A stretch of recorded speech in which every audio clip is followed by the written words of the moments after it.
of the challenge. Let's don't even call it a problem, if that makes some people feel better. Let's call it a challenge. Now, challenges are not new to mankind. We've had, I think, 24 civilizations in the history of man, and every generation faces a new challenge, some worse than others. What is common to that is the response in partnerships and relationships, because you have an expectation of perfection. We're all human. That doesn't happen, especially when you've got, what, 192 nations, sovereign nations, who all have their own, as it should be, understanding of their sovereignty and their right to their sovereignty. But again, let's go back to Dean Acheson, the United Nations. 192 nations, maybe 194, I guess, with the Vatican, maybe more. Not more than 194, but probably at 194. Everybody get along in the United Nations? Russia's there, China's there, Iran's there, North Korea is there. That wasn't the intent of the United Nations. Is not so that we would all get along and drive across country together and have dinner on Sundays together. That wasn't the intent. The intent was to at least develop forums where people could express themselves, talk out issues, explain themselves. When they feel there has been a wrong, try to right it.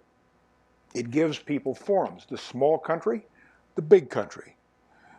And so the United Nations has served a very, very valuable purpose. Institutions can't solve it, all of them. The United Nations can't solve the problems of the world. No nation can. Our military can't solve the problems of the world. There's no institution, there's no person, there's no country that can solve the problems of the world. It takes common interest. It takes the coalition of those common interests working together. And these organizations that are built and developed, environmental treaties, for example, are imperfect, but they bring coalitions together enough to define a common interest as to why we all need to get along and why we all need to work together to try to figure this out and why we all need a voice in this rather than just walking away and just say, well, this isn't going to work. This is not the way I want to do it. These partnerships are now going to be, I think, more important than they've ever been for the history of our next generation and on. Alliances have always been important. Relationships have always been important. But now they are going to be essential because there is no other way to solve these big global problems. Last point I'd make on this. We are all, today, global citizens. Yes, we're American citizens, wherever country you're from, you're of that citizenship as well. And you should be proud of that. You should be proud of that. Everyone should be proud of where they come from. And we should respect each other on that. But we're also global citizens. And we have to understand that that global citizenship has some responsibilities that come with it. And if nothing else, the reality of our global community that we all live in today is underpinned by a global economy. You start unwinding the global economy in this kind of a world, the world will have never seen the danger that is going to exist and come from this. Freedom of sea lanes and all the rest. When you're talking about the technology, and I will end on this point, the technology that's now driving all of this. Cyber. I think cyber represents as great a threat to the security of this country as any one threat.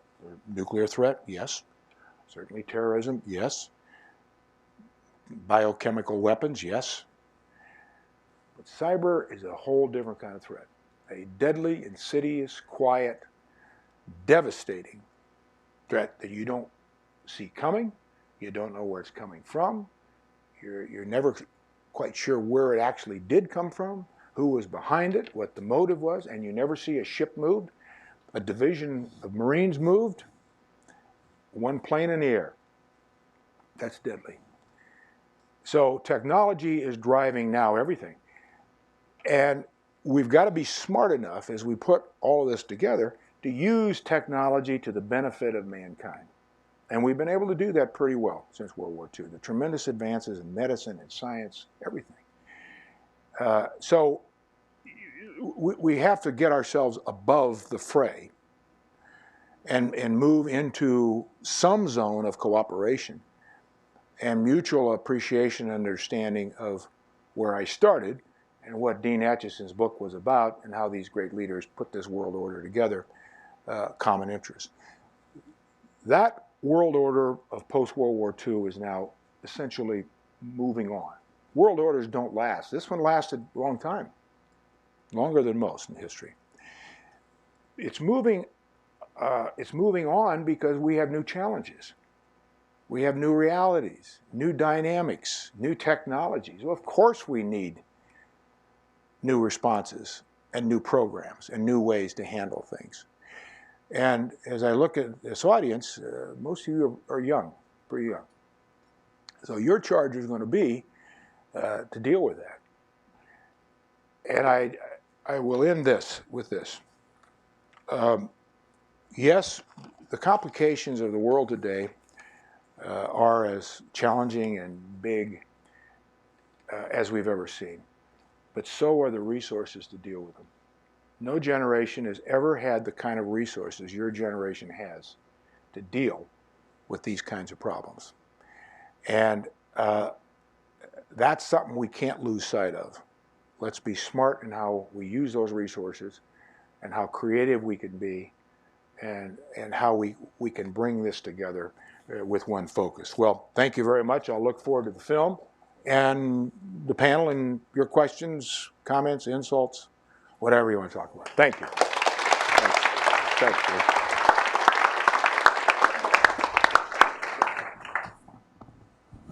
Thank you. Okay, pass the popcorn. It's movie time. We're going to show The Age of Consequences, which was produced by one of our panel members here, Kelly Nix, Washington native, living in New York.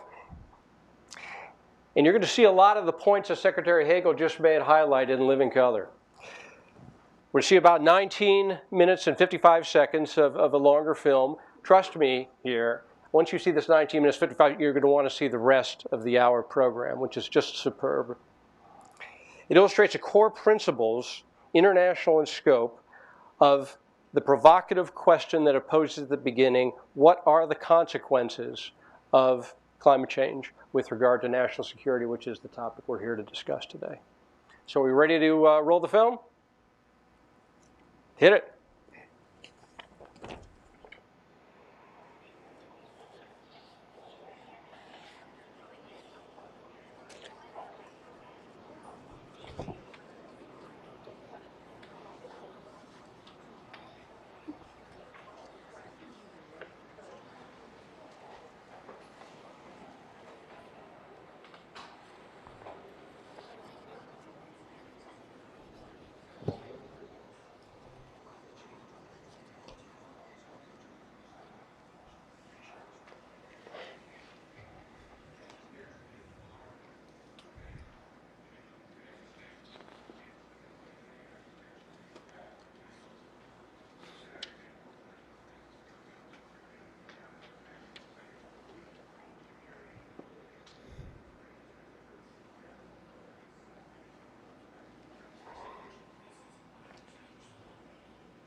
Oh.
May I now ask our distinguished panel to join me on the dais?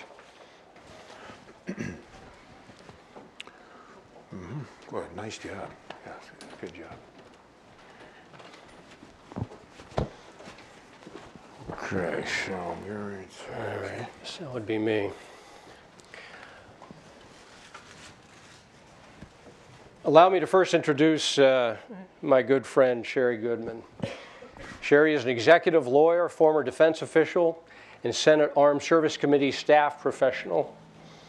She is currently a senior fellow at the Woodrow Wilson International Center for Scholars, which she just sprinted over from after an Arctic conference today, and a Center for Naval Analysis, as you learned on the film. Most recently, she served as the president and CEO of the Consortium for Ocean Leadership. Sherry previously served as Senior Vice President, General Counsel, and Corporate Secretary of Center for Naval Analysis. She is founder and executive director of the CNA Military Advisory Board, which of course was quoted extensively in that film, whose landmark reports include national security and the threat of climate change, powering America's economy, energy innovation at the crossroads of national security challenges, national security and the accelerating risks of climate change, and advanced energy and U.S. national security, among others. Sherry served as the first Deputy Undersecretary of Defense for Environmental Security, responsible for global environmental, energy, efficiency, safety, and occupational health programs and policies at the Department of Defense. She served on the staff of the Senate Armed Service Committee, where she's responsible for oversight departments of Energy's nuclear weapons complex and the Defense Environmental Management Program. Simply put, Sherry is the godmother of operational energy in the Department of Defense. And now may I introduce Mr. Kelly Nix, who made that terrific film that we just saw a bit of. Kelly's keen eye and insights he gained from making the film Age of Consequences may help us consider new models in addressing climate change as a threat multiplier. Kelly is a partner in PF Pictures, an award-winning director. Kelly recently wrote and directed, produced Requiem for the American Dream. He wrote, directed, and produced Disruption of Money and Material is Impossible. He produced and directed Do the Math, chronicling America's preeminent environmentalist, Bill McKibben. He wrote, directed, and produced Split, A Deeper Divide, Nonpartisan Investigation of the U.S. Political Divide. His directorial debut, Split, A Divided America, won Best Documentary and Audience Favorite awards at festivals nationwide. And he also produced The Artificial Leaf, which won the jury prize in the Focus Forward Filmmaker Competition, will play in the film festivals worldwide this year. Great. So quite a esteemed panel here. So welcome to you all. And let me kick this off by asking the entire panel the fundamental central question that we're kind of addressing here today. How will climate change multiply threats, exacerbate instability in countries and regions linked to U.S. national interests? And what actions can the U.S. and our allies take to mitigate this threat? For example, our current Secretary of Defense, Jim Mattis, has been quoted extensively in Senate Armed Service Committee Questions for the Record, in which he said that current, not future, impacts of climate change on the U.S. military's mission. Climate change is impacting stability in areas of the world where our troops are operating today. It is appropriate for the combatant commands to incorporate drivers of instability that impact security environment in their areas of their planning.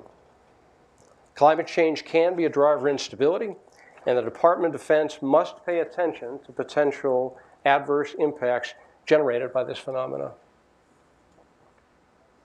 So, allow me to ask the question, to zero in on the second half of this central question: does national security threat posed by climate change represent opportunities for the U.S. and our partners, as well as a threat? I'll ask Sherry to go first. Excellent. Okay. Well, great to see you all and great to be here. I should say, probably the most important hat here I wear at the Atlantic Council is that I'm a board member here, which I've been for a decade. because I believe that this organization is at the forefront of critical thinking about key national security issues. And as you see from the film and Greg's introduction, my life has been spent at the nexus of traditional national security and environmental security issues, from climate, water, energy, food, conservation. So to answer Greg's question, I came here today from the Wilson Center, where we are holding a large multi-day gathering with the Arctic Circle on U.S.-Russia cooperation in the Arctic. Now, a few years ago, there was very few discussions of the Arctic in Washington, D.C. People, Arctic was in the U.S. was seen as, oh, that's Alaska. Now we're finally beginning to realize that we are indeed an Arctic nation. 20 years ago, when I was in the Department of Defense, I actually led a program called Arctic Military Environmental Cooperation with Russia and Norway to address waste streams from military contamination in the early post-Cold War period. So there has been a history of cooperation, but we've just spent the day with Russian members of the Duma, senior Russian officials, every member of the U.S.-Alaska, every senator and congressman, there's only one, from the Alaska delegation, President Grimson of Iceland, the Commandant of the Coast Guard was coming in as I was coming over here to meet up with Secretary Hagel. And that's because the Arctic has changed because of climate, where we know that the ice is melting and is changing, warming at a rate more than twice that of the rest of the planet. So we say that what happens in the Arctic doesn't stay in the Arctic. Some people say it's the canary in the coal mine. Senator Murkowski is now saying it's the elephant in the igloo. That was a new one for me today. But nonetheless, the opportunity there's opportunity and challenge. There's opportunity because there's a need to do more science, and science diplomacy has been at the leading edge of the U.S. agenda in the Arctic Council. The U.S. chaired the Arctic Council for the last 2 years. That is the organization of the 8 Arctic nations that now has added close to a dozen additional observers. I led a panel discussion today with representatives from Korea and Singapore and a member of the Arctic parliamentarians. And then there are indigenous groups, non-state actors, and there's a broad movement that I think connects very much with the themes that have brought this group together, sort of millennial leadership, which is that action isn't only at the federal government level, it's at the private sector level, non-state actors, but also you see this vibrantly in the Arctic, you see it in the Paris Climate Agreement too, subnational. So we've been very involved working with Canadian provinces, also with Greenland, interesting case as it becomes increasingly independent from Denmark. And as many countries around the world, from China to others, see opportunities both to extract resources in that region and also to exert influence in a region that could become where Iceland could become the next Singapore in terms of global shipping and trade. So there's opportunity to create better lives for people who haven't had communication and modern digital economy in the Arctic, and you see that happening very much today in the Nordic countries, where they've been ice-free year-round for much of the year because their geography is different than in the Canadian-U.S. Arctic, which but there are opportunities. There's also challenges as these communities sink from permafrost and as the risk of incident or accident grows. I'd say secondly, and then I won't go into detail and stop, but we can pick it up later. The other opportunity is on water. Because of the challenges with drought and increasing water scarcity and shortage, some of it driven by climate change, other driven by water mismanagement in many key regions of the world, there's a need to increasingly cooperate to address key water challenges in everything from the Euphrates to the Nile to the major rivers of Southeast Asia. And hopefully that will lead to greater cooperation among nations in future years. Thank you. Kelly? Kelly?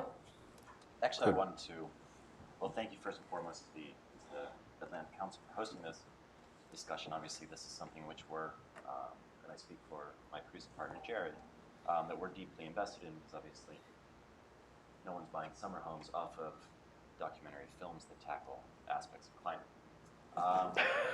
I wanted to pick up on that ties into the narrative of the film that the Secretary stated in his opening remarks, and that's, we have experienced an extraordinary period of prosperity in this post-Second World War era. And I think the Secretary rightfully pointed out that that has benefited. I'm half Dutch, half American. I was born and raised in Holland, but I actually went to high school in Washington, D.C. So both, as we've seen in Western Europe, coming out of the calamity of the Second World War, as we've seen unprecedented prosperity that was in the United States, that unlike today, benefited the lower quintile and the upper quintile essentially equally in that post-Second World War period. But obviously that left certain areas out. And what we've seen, and where I think that catalyzing a conversation around climate is so critical, to give the alliteration, that conversation is so important because, for two reasons. One, those areas only need, and I think that the great work that CNA has done is being able to put this into language through the voices of people that we don't typically associate with the conversation on climate. The usual suspects are Bill McKibben and Naomi Klein and Bill Nye, and while there were very important voices, unfortunately, in the hyper-partisan era in which we live, that tends to kind of discount your audience already by half immediately. But I think that the recognition that these areas that have been left behind economically then very often have situations that are politically unstable, and all you need is a slight tip as we tried to show as best we could in the film with the case studies of Syria and Somalia. The second piece, and I think that this comes later in the film, so forgive me for the spoiler, but there's really significant work that Solomon Seung out of Berkeley has been doing in researching the extreme climate events and civilization collapse, not what we're all familiar with in the summer, whether it's DC or Chicago. You know, the second, all you have to ask is somebody who works in an emergency room. When the temperature index goes up, homicide rates, attacks. I mean, anybody who's sat in a hot car on a grimy day understands that phenomenon. But I think that if we look at civilization collapse, it's not just that these are unstable regions where you see civilizations collapse, where you see unstable communities collapse because of climate, but he has gone and done extensive research. And what he shows is that whether you're looking at Angkor Wat or whether you're looking at the Mayans, but these very, very sophisticated civilizations, particularly Angkor Wat is interesting because they were the hydrologically most advanced civilization in history at that time. They all suffered spectacular collapses. So I think that the opportunity, and granted this is very abstract, but I understand that the problem solvers are in the room and that it's not necessarily the responsibility of those of us on stage. The fact that the opportunity for these conversations in a globalized world are more important than ever, because I think that in one of the CNA report, or I think it was the Quadrennial Review, but that we have to imagine the unthinkable, and that it's not just watching the tensions that are rising, whether it's in Sudan or whether it's in other areas that we expect them to be, but the fact that this is a compounding issue that is going to lead areas where we don't expect to see stress, for example, in Western Europe, and the political repercussions that the migrant crisis has had.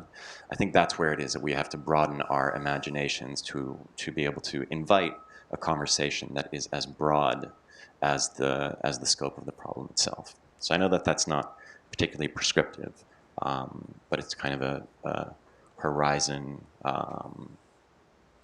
broadening concept that I think is critical for the conversation.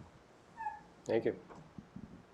Secretary Hagel. The only thing I would add, because I think Sherry and Kelly really did a good job of broadening it and really hitting on the main issues, but one of the last points that Sherry made was cooperation. This does represent new opportunities for new and more cooperation than we've ever had before among nations for the obvious reasons. certainly economic cooperation, but in every aspect. It is, as I mentioned before, the one issue where we have one whole fabric, and all the fibers of that fabric are together, are woven in together. And we know that you cannot have prosperity and a better life for your children or for anyone, cleaner water, food, all the basics, unless there's stability and some security. And it won't happen any other way. And that is really the common denominator of cooperation. No one is going to prosper, and everyone's going to suffer, and some will suffer terribly, like many countries are right now. So it's cooperation. Thank you. Okay, I think we'll turn it over to the audience now. So if we can move the microphone around in the back of the room, the green shirt, thank you. Hi, my name is Philip Cornell. I'm a non-resident senior fellow here at the Energy Center. Thanks very much for speaking to us today. I wanted to ask about a part of this that might not be so direct, which is, politics over climate in the same way of, shared governance over shared spaces and other areas. Seems to be the case that it helps to grease the wheels of security relationships and diplomacy elsewhere. I'm thinking in this case partly about the U.S. relationship with China, where climate did tend to be some area of joint cooperation that could have security impacts elsewhere. Maybe you could talk a little bit about how what seems to be a ceding, the United States ceding its leadership role in the climate space. How do you see this impacting our security interests going forward? Well, I'll mention just very quickly, but I'll go back to the film. And I think Jim Mattis and other former defense officials and current officials said it pretty well in answering your question. Sherry has talked about it. But the film really does articulate quite well the answers to your question. For all the obvious reasons, in the interest of time, I'm not going to recite all those. But suffice it to say that you go back to President George H.W. Bush's comments that you have on the film back at that time, in 1983. And every president since has talked about this, whether it's Republican or Democrat, and not just talked about it, but actually taken some action. The current administration, unfortunately, I think, is meandering around in a quite confusing way that's not helping our country at all by continuing to confuse our allies and the rest of the world. Well, are they in? Are they out? Is this a serious problem, do you think, Mr. President? He's essentially made pretty clear that he's pulling the United States out of the Paris Peace Accord. I think that's a mistake for all the reasons I talked a little bit about here. So I think it jeopardizes our situation with the rest of the world. Now, the rest of the world is going to move on. They have to. They have no choice. Certainly the Russians have been doing it. And I don't see how that helps us. What Sherry's trying to do and was trying to do today in that conference, we're going to have cooperation, the Russians and the United States here, because we are the two powers in that area. And the Chinese, for example, have the two most sophisticated icebreakers in the world. We haven't produced a new icebreaker in this country. I think we've got a couple of them, and neither one of them really work very well, and they're probably 40 years old. My goodness. Is this in our interest or not? I mean, when you start adding up the little pieces, now I'll end with this. In Newfoundland, in November of 2013, I laid out the first formal Arctic strategy of the Pentagon that had been presented. And that was the accumulation of a lot of good work by Sherry and other administrations. And there was a realization that as this culminated into a completeness of what these threats were, that I felt that we needed a formal strategy that we didn't really have, the Pentagon. And I announced that. I presented that at that forum in Newfoundland in 2013. Now, my point is that going back to how I began in 1993, when George H.W. Bush and every president since and every administration has seen this as a serious issue. Now there may be variations of should we do Kyoto or not do Kyoto? Is that the right way or wrong way? But and I led all the delegations to Kyoto, by the way, and I was chairman of that observer group, and I led them to 5 different other conferences that we had over the subsequent years, in Argentina and so on. And so there can be differences of the specifics of how do you accomplish it, but there cannot be differences in do we have a challenge and a problem here, and do we need to cooperate and work together. Thank you. Well, thank you. And Secretary Hagel certainly showed great leadership, both as Secretary of Defense in this area, as he mentioned, and as Senator. And in answer to your question, with the U.S. has been cooperating with China, as you noted, Bill, on climate research and clean energy. Clean coal, for example, is a big area of cooperation. And it was the U.S. and China that really paved the road to Paris. It was those discussions, those initially close-hold discussions that occurred, led by John Podesta on the U.S. side, and that were enabled the Paris Agreement to even occur. Now, I wrote a piece with veteran Mike Breen, who's in the film that's in Defense One a couple days ago. It's up on Defense One, about the impact on national security and our military of withdrawal from the Paris Agreement. Obviously, China seems to be the immediate, the one that can most immediately step into the vacuum created by the absence of U.S. leadership. And they were right there in the EU. The president was right there next week, having discussions about climate change with Paris, and he's been traveling. And he went to Alaska when he was last here, and he talked about cooperation on science and other and investment and infrastructure in the Arctic. And the Chinese have made massive foreign direct investment in both Iceland and Greenland and Africa and Latin America in their global quest for resources to feed their growing economy, both energy and food.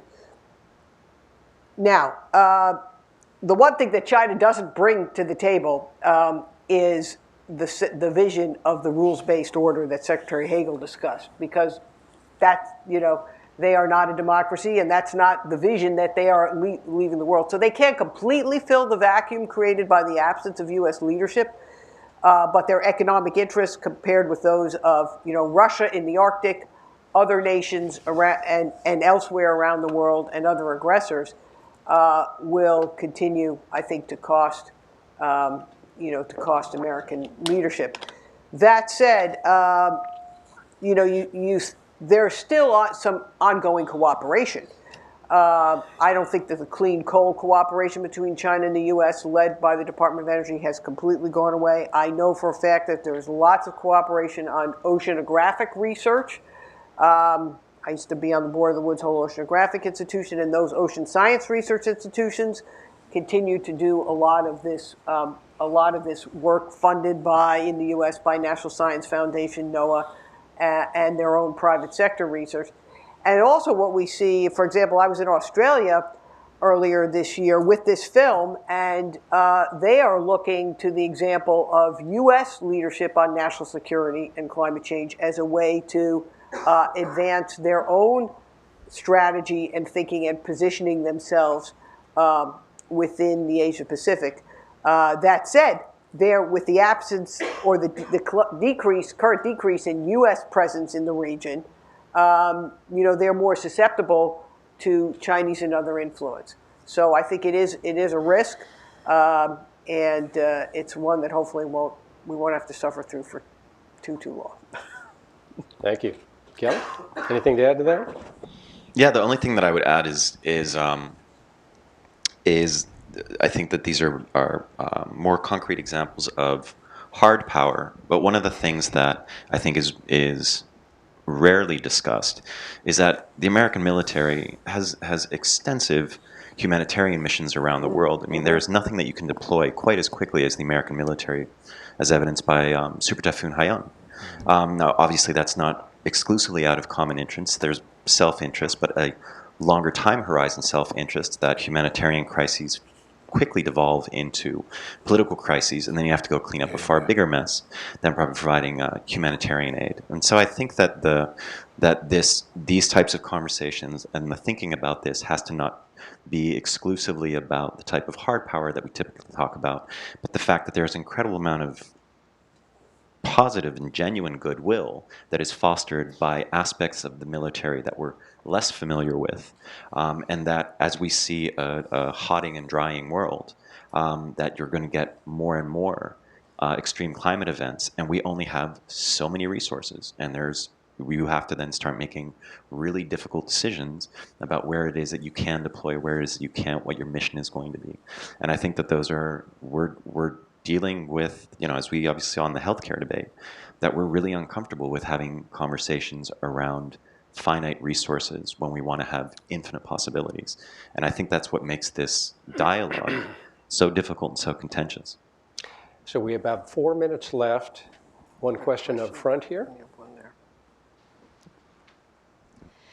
Hi, my name is Mihaela Karstei, formerly of the Atlantic Council. I have a question that might not have an answer.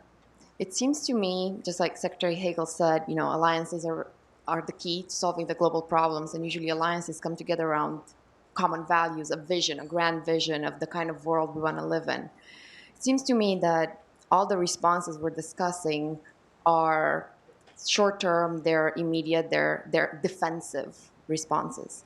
How do we gain back a grander vision of the kind of world we want to create in the 21st century, ultimately? Because addressing climate change is about creating a better world, but we're not really expressing like that. And especially in the US, I feel we have lost the vision. How do we get that back? Great question. Tough one. Who wants to take that one on? Well, I would just say that these answers to big challenges and new threats don't come in cookbooks. There's no blueprint. Right. And you go back throughout history, it doesn't happen that way. The way it happens, though, is you continue to work within a body of interests of people, of humanity, for the same course of action, same objective, for the same reasons. Difference is maybe how you get there. To your point about the long term, what I think it's pretty obvious. I mean, sea levels are rising, and the glaciers are melting. I don't think anybody believes that that's just a short term and that's going to turn around here soon. I mean, I don't know. I mean, how you ever get those glaciers back? I suppose they will. That's somebody else will be worrying about that, not me or none of you, by the way. But it is long term. Everything we're doing is long term. Sure, it's a short term, but for the immediacy of the threat, of course. But everything is a longer term, larger horizon. But you cannot get to the larger horizon unless you start somewhere back here, because you'll never get anywhere. You'll stumble all over yourself unless you format it and work it in. Last point I'd make on this, I've heard over the years the vilification of process in Washington, that we're all consumed with process. We can't make decisions and we stumble. Well, process is important. In a democracy, it's damn important. If you have a dictatorship, you don't need process. The king says, or the dictator says, or the general says, that's it. In a democracy, you have to have process, and you have to have institutions of governance to get to it. So process is important. It's the same thing in what we're doing here. There has to be a process. This is what I was talking about, alliances and so on. There's got to be a formatting of a process. It's like what the United Nations has accomplished. Now, it hasn't fixed everything, but let's just think about the United Nations for a minute. What if we'd not had the United Nations the last 70 years? Anybody in this room think there'd be more free elections and more humanitarian efforts, and more people would be better off if we'd not had the United Nations? I don't think so. Don't think so. It's the same thing, in my opinion. 2 minutes, Sherry? Well, I think we are still in the transition from the post-Cold War era defined by the Truman Doctrine, establishing a new order for the modern, I'd call it sort of the advanced energy climate era, moving from the nuclear age into the climate era, and the governance that will be the defining feature of that. I think we can describe the characteristics without, I don't have the name for it yet, but I think the Paris Agreement, both the Paris Agreement and I'd say the Arctic Council in its own way, represent two pillars of the types of governance that we are seeing emerge more in this era, which is less hegemonic. The U.S. will be less the sole driver. Hopefully it will still have an important seat at the table. There won't be all state actors. A lot of non-state actors, subnationals, private sector, NGO, individual voices, hyper-connected, hyper-linked, and a mix of soft power as well as hard power. And I'm hopeful because I'm an optimist that we will, and because each of you is here in the room, that you're going to help shape this advanced energy climate era in a way that is leaves us all a better world. Kelly, you want to wrap up? Just the last piece of echoing what you were just saying, that I think that we're moving towards, and we see this in the reaction to Paris, towards a place where there is greater space and movement for non-state actors. We've seen that there have been mayors, there have been leaders of industry who said, irrespective of the administration stance, we're going to keep moving in the direction that we believe is ethically, politically, economically, and environmentally correct. So I think that it's also part of the work ahead to see what that mosaic of movement is, rather than expecting it to be exclusively coming from potentially an administration. But that as we see that shift, I think that we have to move along with it and then be able to find the levers to be able to drive them. Well, please join me in thanking our distinguished panel. Thank you. And allow me to remind you that you can follow us on Twitter and hashtag AC Tipping Points and on YouTube. And I think we're going to roll right into the Sherpas leading a wrap-up for the final session, and then a reception beginning at, what time? 6 o'clock. Great. Thank you. Good. Thank you. All right. Great job. Great. Great It's job. great to see Good job. you.